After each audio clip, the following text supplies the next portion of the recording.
Hi friends, வணக்கம். இன்றைக்கி நம்ம டுடேஸ் குட் டே சேனலில் என்ன பார்க்க போகிறோம் அப்படின்னா, டே 4 25 டேஸ் சேலஞ்சினுடைய டே 4 வந்து சக்ஸஸ்ஃபுல்லாக கம்ப்ளீட் பண்ணியிருக்கேன். பிகாஸ் வந்து இன்றைக்கி நம்ம சேனலில் 2-3 வீடியோஸ் வந்து அப்லோட் பண்ணியிருக்கேன். அட்வான்ஸ் ஹிந்தி டிப்ளமோ அந்த கொஷின் பேப்பர்ஸ் வந்து அப்லோட் பண்ணியிருக்கேன், எடிட் பண்ணி அண்ட் தென் ஷார்ட்ஸ் அப்லோட் பண்ணியிருக்கேன். அப்புறம் வந்து இன்னொரு சேனல் இருக்குதுன்னு சொல்லியிருக்கேன் இல்லையா, ஹாப்பி லைஃப் அப்படின்னு, அதுவும் வந்து லிங்க் கீழே கொடுக்குறேன். ஸோ அதுக்கும் இதே மாதிரி சப்போர்ட் பண்ணுங்கள்.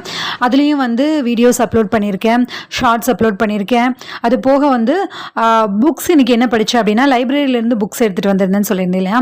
ஸோ அதில் வந்து ஆல்ரெடி 2 புக்கு வந்து முடிச்சிட்டேன். ஒரு இங்கிலீஷ் ஸ்டோரி ஒன்று, அப்புறம் வந்து தமிழ்லேயே ஒரு ஸ்டோரி ஒன்று, இன்னொன்று வந்து இப்போ பாண்டிமாதேவி அப்படின்னு பார்த்தசாரதி அவர்களால் எழுதப்பட்டது.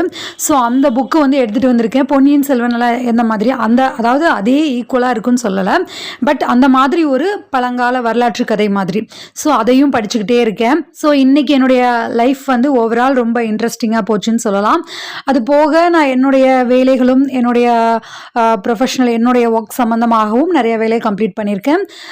நீங்கள் எந்த மாதிரி உங்களுடைய டே இன்றைக்கி வந்து எப்படி முடிஞ்சு, எந்த மாதிரி போச்சு, சக்ஸஸ்ஃபுல்லாக இருந்துச்சா, இல்லை வந்து ரொம்ப சேடாக இருந்ததா, இல்லை எப்பவும் போல் ஈவனாக ஒரே மாதிரி தான் இருந்ததா, எப்படி அப்படின்றதையும் அண்ட் தென் இன்றைக்கி என்ன படிச்சிங்க அப்படின்றதையும் தயவுசெய்து கமெண்ட்டில் தெரியப்படுத்துங்க.